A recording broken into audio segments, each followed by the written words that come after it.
وَإِذَا تُلِيَتْ عَلَيْهِمْ آيَاتُهُ زَادَتْهُمْ إِيمَانًا وَعَلَى رَبِّهِمْ يَتَوَكَّلُونَ الَّذِينَ يُقِيمُونَ الصَّلَاةَ وَمِمَّا رَزَقْنَاهُمْ يُنْفِقُونَ أُولَئِكَ هُمُ الْمُؤْمِنُونَ حَقًّا صدق اللہ العظیم ونحن علی ذلک من الشاہدین والشاکرین والحمد للہ رب العالمین۔ قرآن پاک کی سبع طوال، وہ صورتیں جن کو سبع طوال کے اندر شمار کیا ہے، سورہ بقرہ، سورہ آل عمران، سورہ نساء، سورہ مائدہ، ان چار صورتوں کا جو موٹا موٹا مضمون تھا وہ آپ کے سامنے آ چکا۔ سورہ بقرہ کا نام سورہ بقرہ اسی لیے اللہ تعالیٰ نے رکھا کہ اس میں بنی اسرائیل کی قوم کو اللہ تعالیٰ نے ایک خاص کام کرنے کا حکم دیا تھا، وہ گائے ذبح کرنے کا حکم دیا تھا۔ ان کے اندر بت پرستی اور شرک بہت زیادہ تھا، جس کی وجہ سے اللہ تعالیٰ نے ان کو یہ حکم دیا، اور اس حکم کی بجاوری کے اندر انہوں نے مختلف قسم کی زیادتیاں کی، سوالات کے اندر اضافے کیے۔ اس مضمون کی اہمیت کی وجہ سے اس سورت کا نام سورہ بقرہ رکھا گیا تھا۔ سورہ آل عمران بنی اسرائیل کی تاریخ میں دو بڑی شخصیات گزری ہیں، ایک عمران حضرت موسیٰ علیہ السلام کے والد اور ایک حضرت مریم علیہ السلام کے والد۔ ان دونوں میں سے کسی ایک کی وجہ سے بھی اس سورت کا نام ہو سکتا ہے۔ البتہ سورہ آل عمران کے اندر حضرت مریم علیہ السلام کے قصے کو تفصیل سے بیان کیا گیا ہے، اس لیے یہ اسی خاندان کے قصے کی وجہ سے اس سورت کا نام سورہ آل عمران رکھا گیا ہے۔ اور تیسری سورت سورہ نساء۔ سورہ نساء کہتے ہیں عورتوں کو، یعنی اس سورت کا نام سورہ نساء اس لیے رکھا کہ اللہ تعالیٰ نے اس سورت کے اندر عورتوں کے احکام کو کثرت کے ساتھ زیادہ بیان کیا ہے، اس لیے سورت کا نام سورہ نساء رکھا۔ اس کے بعد سورہ مائدہ، حضرت عیسیٰ علیہ السلام کے حواریوں کے مطالبے پر عیسیٰ علیہ السلام نے اللہ تعالیٰ سے درخواست کی تھی کہ انزل علینا مائدۃ من السماء، کی آسمان سے ہمارے لیے ایک دسترخوان کو اتار دو۔ پہلے یہ مطالبہ کیا ایستطیع ربک، کہ آپ کا رب یہ طاقت رکھتا ہے کہ وہ ہمارے پاس دسترخوان کو آسمان سے اتارے گا۔ اس پر حضرت عیسیٰ علیہ السلام نے کہا تھا اتقوا اللہ، اللہ تعالیٰ سے ڈرو، کیونکہ جب بھی کوئی معجزہ مانگا جاتا ہے، مطالبہ کیا جاتا ہے، اس کے بعد اگر کوئی قوم نہ مانے تو اللہ تعالیٰ کا ضابطہ یہ ہے کہ ایسی قوم کو ہلاک کر دیا جاتا ہے۔ اس لیے عیسیٰ علیہ السلام نے ان کو کہا کہ معجزہ تو مل جائے گا، اللہ تعالیٰ تو یہ ساری چیزیں دینے پر قادر ہے، اس کے لیے کوئی مشکل نہیں ہے، لیکن اتقوا اللہ، اللہ تعالیٰ سے ڈرتے رہو۔ چاروں صورتوں کے مجموعی مضامین پر اگر انسان نظر ڈالے گا تو اللہ تعالیٰ نے ان صورتوں کے اندر توحید کو سب سے زیادہ بیان کیا ہے، یعنی اللہ تعالیٰ کی وحدانیت، کہ وہ تنہا ہے جو کائنات کا نظام چلانے والا ہے۔ دوسرے نمبر پر اس توحید کے مقابلے میں چونکہ شرک بہت زیادہ ہوتا ہے، بنی اسرائیل میں شرک بہت زیادہ تھا، اسی مناسبت سے مضامین بھی اس صورتوں کے اندر آئے ہیں، اور خاص طور سے یہودی اور عیسائی ان صورتوں کے اندر سب سے زیادہ مخاطب ہیں، اور سورہ بقرہ کے اندر تقریباً 41 ان کے برے کام، جن کی وجہ سے اللہ تعالیٰ نے ان میں دنیا کے اندر ہلاکت کے دہانے پر پہنچایا۔ ایمان والوں کو اللہ تعالیٰ نے وہ کام بتا کر یہ اس بات کی طرف ان کو لیا کہ یہ کام اگر تم میں سے بھی کوئی کرے گا، یعنی رحمت عالم صلی اللہ علیہ وسلم کی امت میں بھی اگر کوئی یہ کام کرے گا تو اللہ تعالیٰ اسی طرح ہلاک کر دے گا ان کو۔ اور اسی طرح دوسرا مضمون ان چاروں صورتوں کے اندر مجموعی طور پر رسالت کا بیان، رحمت عالم صلی اللہ علیہ وسلم کی نبوت کا، اور آپ صلی اللہ علیہ وسلم سے کے خاتم النبیین ہونے کے مضامین بھی ان صورتوں کے اندر مجموعی طور پر آئے ہیں۔ تو دوسرے نمبر پر ایمان والوں کو اس بات کا دھیان رکھنا ہے، آپ صلی اللہ علیہ وسلم کی نبوت کو ماننا اور اختتامی نبوت ماننا، اور اس کے بعد آپ صلی اللہ علیہ وسلم کے جو بھی بتائے ہوئے کام ہیں، ما آتاکم الرسول فخذوہ، جو کام اللہ کے نبی تمہیں دے دیں گے مضبوطی کے ساتھ تھامے رکھنا ہے، وما نہاکم عنہ فانتہوا، اور جن کاموں سے اللہ کے حبیب انسانوں کو روکیں گے فانتہوا، تو ان سے بچ کر رہنا۔ تیسرے نمبر پر ان چاروں صورتوں کے اندر اگر مجموعی طور سے ہم مضامین کو دیکھیں گے تو توحید کے بعد رسالت، اور رسالت کے بعد اللہ تعالیٰ نے تقریباً 35% آیات کے اندر آخرت کے مضامین کو بیان کیا، یعنی موت کے بعد انسان کے ساتھ کیا کیا حالات پیش آنے والے ہیں، یعنی جب دنیا سے اس عالم سے منتقل ہو جائے گا عالم برزخ اور عالم آخرت، چونکہ عالم 3 ہے، ایک عالم دنیا ہے جس عالم میں اس وقت ہم موجود ہیں، دوسرا عالم ہے عالم برزخ جو قبر والی زندگی آتی ہے، جو اس وقت مقبورین کے اندر شمار کیے جاتے ہیں، یعنی برزخ والی زندگی کے اندر قبر کے اندر کیا کیا حالات پیدا ہوں گے، قرآن پاک نے اس کی منظر کشی کھینچی۔ اور قبر کے بعد جب اللہ تعالیٰ آسمان اور زمین کو تباہ کر دے گا، کل من علیہا فان، ہر چیز زمین پر فنا ہو جائے گی، اس کے بعد انسان کے سامنے محشر کے میدان، پھر حساب و کتاب، پھر جنت و جہنم کے جو احوال ہیں، ان کا تذکرہ اللہ تعالیٰ نے ان صورتوں کے اندر کیا۔ تو یہ مجموعی مضامین آپ یاد رکھیں گے ان چاروں صورتوں کے۔ اس کے بعد ایک اہم بات ہے جس کو قرآن پاک لسٹ کے طور پر، فہرست کے طور پر بیان کرتا ہے، وہ کیا ہے؟ ایمان والوں کی صفات، یعنی ہر ایمان والے کے اندر کن کن صفات کا ہونا ضروری ہے، ان کو قرآن پاک نمبر کے اعتبار سے بیان کرتا ہے۔ جن آیات کو میں نے آپ کے سامنے ابھی بیان کیا، ان میں 5 صفتوں کو بیان کیا، آج صرف یہ 5 صفتیں ہم پڑھیں گے، انشاءاللہ کل اگلی صورت کا تذکرہ ہوگا۔ پہلی صفت کیا بیان کی اللہ تعالیٰ نے ایمان والوں کی؟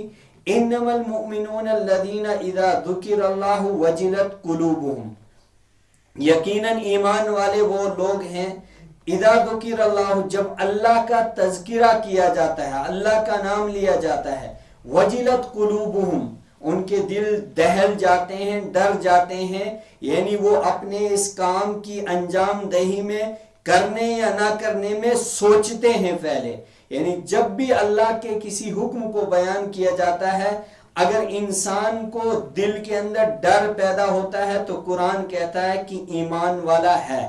تو اس بات کا ہم دھیان رکھیں گے کہ اللہ کا کوئی بھی حکم ہے، اس کے اندر سوچ سمجھ کے ہم نے اس کو کرنا ہے، یعنی سوچنا ہے کہ یہ اللہ تعالیٰ نے یہ حکم کرنے کا دیا ہے تو ہم اس کو کر رہے ہیں یا نہیں کر رہے ہیں، اور اس حکم سے، اس کام سے اللہ تعالیٰ نے منع فرمایا ہے، کیا ہم اس سے بچ رہے ہیں کہ نہیں بچ رہے ہیں۔ اگر یہ بچنے اور کرنے میں انسان سوچ سمجھ کے ساتھ کام کر رہا ہے تو ایمان کی صفت پائی جائے گی۔ یہ پہلی صفت ایمان والے کے اندر قرآن پاک نے بیان کی۔ دوسری صفت وَإِذَا تُلِيَتْ عَلَيْهِمْ آيَاتُهُ زَادَتْهُمْ ایمانا، ہر اچھا کام اور ہر اچھے کام میں سے سب سے بہترین کام ہے قرآن پاک کی تلاوت، اس کے معانی اور اس کی تفہیم، افہام و تفہیم، کسی کو سمجھانا یا خود سمجھنے کی کوشش کرنی۔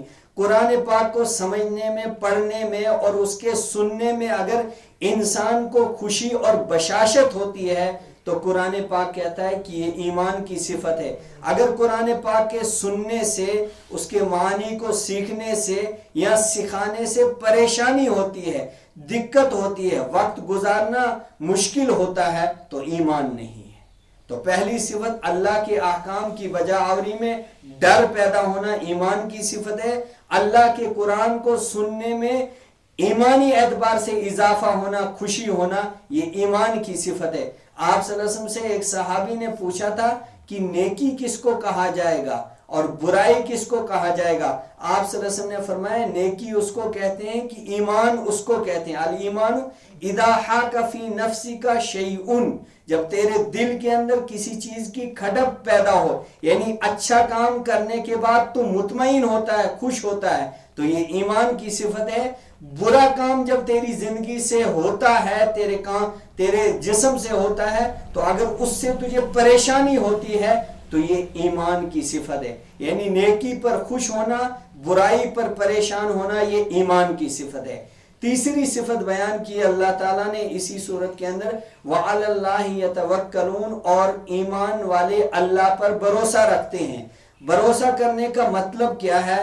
رحمت عالم صلی اللہ علیہ وسلم نے ارشاد فرمایا، لو انکم تتوکلون علی اللہ حق توکلہ، اگر تم لوگ اللہ پر بھروسہ کرتے کہ جیسے کہ اللہ پر بھروسہ کرنے کا حق ہے، لَرُزِقْتُمْ كَمَا تُرْزَقُ الطَّيْرُ، اللہ تعالیٰ ایسے تمہیں کھلائے گا جیسے کہ پرندوں کو کھلاتا ہے. اس کی مثال اللہ کے حبیب نے دی، تغدو خماسن و تروح بطانن، صبح اپنے گھونسلوں سے یہ پرندے نکلتے ہیں خالی پیٹ، لیکن واپس لوٹتے ہیں پیٹ ان کا بھرا ہوا ہوتا ہے، زیادہ کام نہیں کرنا پڑتا ہے. تو اللہ کے حبیب نے فرمایا میری امت کے افراد اگر اللہ پر بھروسہ رکھتے جیسا کہ بھروسہ رکھنے کا حق تھا، تو اللہ تعالیٰ اپنے غیب کے خزانے سے ان کو کھلاتا. پتہ چلا کہ ہمارے بھروسے اور یقین کے اندر بہت کمی آئی ہے. اللہ کی بتائے ہوئے کاموں پر ہمیں یقین ہونا چاہیے کہ اللہ نے کہا یہ کام کرو یہ فائدہ ملے گا، تو ہمیں یقین ہونا چاہیے. اس کی ایک مثال قرآن پاک میں سورہ جمعہ کے اندر اللہ تعالیٰ نے فرمائی. کیا فرمایا؟ اذا کن، جب جمعہ کی نماز کے لیے تمہیں پکارا جائے گا تو تم جمعہ کی نماز کی طرف دوڑ پڑو اور خرید و فروخت کے معاملات کو چھوڑ دو. اللہ تعالیٰ نے فرمایا کہ یہ تمہارے لیے بہتر ہے اگر تم اس بات کو سمجھو گے. یعنی اذان اول کے بعد کاروباری نظام کو روکنے کا جو حکم ہے قرآن پاک کا، اس میں اللہ کے حبیب نے بھی روایات کے اندر فرمایا ہے کہ اس سے انسان کے اندر اور زیادہ اضافہ ہوتا. لیکن انسان کا یقین اتنا ناقص ہے، اس کو یقین ہی نہیں ہے. اگر وہ دکان بند کر دے گا اذان اول کے بعد، وہ سوچے گا کہ 1 گھنٹے کا وقت ہوتا ہے، اس میں میرے بہت سارے گاہک یہاں سے چلے جائیں گے، میرا نقصان ہوگا. قرآن پاک کہتا ہے نقصان نہیں ہوگا، لعلکم تفلحون، اس سے تمہیں اور فائدہ ملتا، لیکن یقین ناقص ہے. چوتھی صفت اللہ تعالیٰ نے اسی فہرست کے اندر بیان کی، الذین یقیمون الصلاۃ، جو لوگ نماز قائم کرتے، نماز پڑھتے نہیں ہے. قیام صلاح اور نماز پڑھنے دونوں میں فرق ہے. قرآن پاک نے لفظ استعمال کیا الذین یقیمون الصلاۃ، جو نماز قائم کرتے ہیں، یعنی نماز کے تمام جو آداب اور سنن ہیں ان کے تقاضے کے ساتھ نماز کو ادا کرتے ہیں. یعنی ایک بہت بشاشت کے ساتھ نماز پڑھنا، کس طریقے سے رحمت عالم صلی اللہ علیہ وسلم نے رکوع کیا ہے، سجدہ کیا، قیام کیا، قرات کس درجے کی، کس نماز میں کیسے قرات کیے، ان تمام چیزوں کو ملحوظ رکھ کر نماز پابندی کے ساتھ زندگی کے اندر پڑھنا، یہ ایمان کی صفت ہے. اللہ کے حبیب نے فرمایا الفرق بین المسلم والکافر الصلاۃ، ایمان والے اور غیر ایمان والے کے درمیان ایک بڑا فرق قرآن پاک نے بیان کیا اور اللہ کے حبیب نے بیان کیا، الصلاۃ، وہ نماز ہے. یعنی نماز پڑھنے والا ایمان والا ہے، اور اس کے ایمان کی گارنٹی ہم اس وقت نہیں دے سکتے ہیں جب یہ نماز نہیں پڑھتا ہو. اس میں کتنی کوتاہی آپ سب جانتے ہیں. اور پانچویں اور آخری صفت بیان کر دی، وَمِمَّا يُنْفِقُونَ، جو اللہ تعالیٰ نے سرمایہ دیا ہے اس سرمایہ کو اللہ کے راستے میں خرچ کرنا، یہ ایک بڑی صفت ہے ایمان کی. اللہ کے حبیب سے کسی نے پوچھا کہ ہم اپنا مال کس کو کہہ سکتے ہیں، تو اللہ کے حبیب نے کہا 3 طرح کے مالوں کو اپنا مال کہنا. ایک وہ لقمہ جو تمہارے منہ کے اندر چلا گیا، اس لقمے کو کہنا کہ یہ میرا مال تھا، میں نے کھا لیا. اگر تمہاری پلیٹ کے اندر لقمہ ہے، ابھی منہ تک نہیں پہنچایا ہے، اس سے پہلے اس لقمے کو آپ اپنا لقمہ نہیں کہہ سکتے ہیں، اس لیے کہ تمہارے منہ کے اندر داخل ہونے سے پہلے میں تمہاری روح کو قبض کر سکتا ہوں. تو یہ استحضار دلایا کہ موت کب آ سکتی ہے. یعنی تم لقمہ ہاتھ میں اٹھائیں گے، جب تک منہ میں داخل نہیں کریں گے اس سے پہلے تمہاری روح کو اللہ تعالیٰ قبض کرے گا. اس کو اپنا مال مت کہنا. دوسری، اندر جائے گا تو وہ تمہارا مال ہے. دوسرا، وہ کپڑا جس کو پہننے کے بعد انسان پرانا کر دیتا ہے، بوسیدہ کر دیتا ہے، لیکن تازہ کپڑا پہنا ہے اور اس کو کہے گا کہ یہ میرا لباس ہے، فرمایا نہیں، ابھی تیری موت آ جائے گی، تیرا کپڑا کوئی اور پہنے گا، وہ تیرا مال نہیں تھا. اور تیسرا مال کہا ما تقدم الی اللہ، جو اللہ کے راستے میں دے دیا، کسی غریب کو دے دیا، مسجد میں آپ نے پیسہ خرچ کر دیا اور اللہ کے لیے کوئی کام تم نے کر دیا اور وہاں پیسہ خرچ کر دیا، یہ مال تمہارا ہو سکتا ہے۔ اس کے علاوہ دنیا کا کوئی بھی مال جو تمہارے پاس جمع ہو، لا تقولوا مالی، آپ صلی اللہ علیہ وسلم نے فرمایا میرا مال مت کہنا۔ یہ استحضار دلایا کہ اللہ کے لیے کچھ کام کر کے جاؤ جو موت کے بعد تمہیں کام آئیں گے۔ ان 5 صفات کے بیان کرنے کے بعد قرآن پاک خود کہتا ہے اولئک هم المؤمنون حقا، یہ 5 کام کرنے والے تو پکے مسلمان ہیں۔ ان 5 کاموں کے اندر پوری طرح سے نہ آنے والے لوگ پکے ایمان والے نہیں ہیں۔ اللہ تعالی ہم سب کو یہ ایمانی صفات نصیب فرمائے۔